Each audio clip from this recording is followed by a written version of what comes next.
Oh, hello there. I'm Simon Rafe, and welcome to the Brown Bag Bible Study, the Bible study you can do in your lunch break. Now, this is an introduction to Scripture, which will give you some information that you might not have known and encourage you to read the Bible. But most importantly, it's presented in bite-sized pieces, perfect to fit in with our busy lifestyles. Now, every week I'll be concentrating on a small part of Scripture, either one of the 73 books of the Bible or a group of related books, and I'll be bringing you some interesting facts and information to help you understand it. And I'll also be including links to further reading, articles, books, podcasts, and so forth, which will help you learn to love sacred Scripture even more. This week, the last of the books of the Pentateuch and the fifth book of the Bible, the book of Deuteronomy. Deuteronomy means second law in Greek. The book is so named because it consists of a series of sermons given by Moses to the Israelites on the plains of Moab, shortly before they enter the Promised Land, restating and renewing the covenant between God and his people. Now, much of the book of Deuteronomy is a repetition or restating of events and concepts previously covered in the Pentateuch. Deuteronomy is a densely packed book, full of interesting and complex information. However, one of the most prominent central themes is the idea of the sovereignty of God over history and his favour being bestowed on the Jews as a result of their faithfulness to his covenant.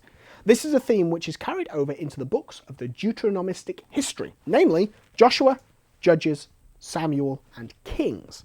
The events of the world are explained by reference to the Jews' faithfulness to the covenant with God, and their ownership of the land is something which is conditional on their obedience and faith. This concept of the ownership of the Promised Land is central to the identity of the Jewish people, and is a recurring theme throughout the Bible, but particularly in the Pentateuch, because this covers the period shortly before they enter and conquer the Promised Land under Joshua. This understanding of the importance of the land promised by God to the Jews is essential for any reading of the Old Testament. When you read Deuteronomy, always keep this in mind. The book of Deuteronomy ends with the death of Moses and the declaration of Joshua as the new leader of the Israelites, which provides a fitting conclusion to the Pentateuch. These 5 books have described the history of God's chosen people prior to their entry into the Promised Land, and from then on the Old Testament is focused on a people who are in possession of the land or exiled from it. Now that's it for this time, and for the Pentateuch. Read the book of Deuteronomy, and if you have time, read the additional documents. Next week we'll be returning to the New Testament with a look at the life and times of St. Paul, author of many of the New Testament epistles. Until then, I'm Simon Rafe, and God bless.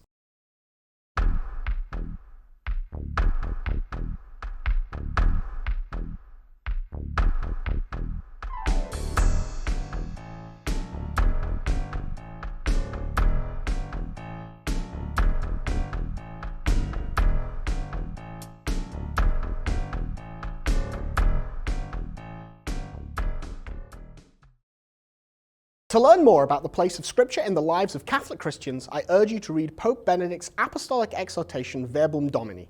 The Pope encourages all Catholics to read, learn and love Scripture and to understand its relation to the Church.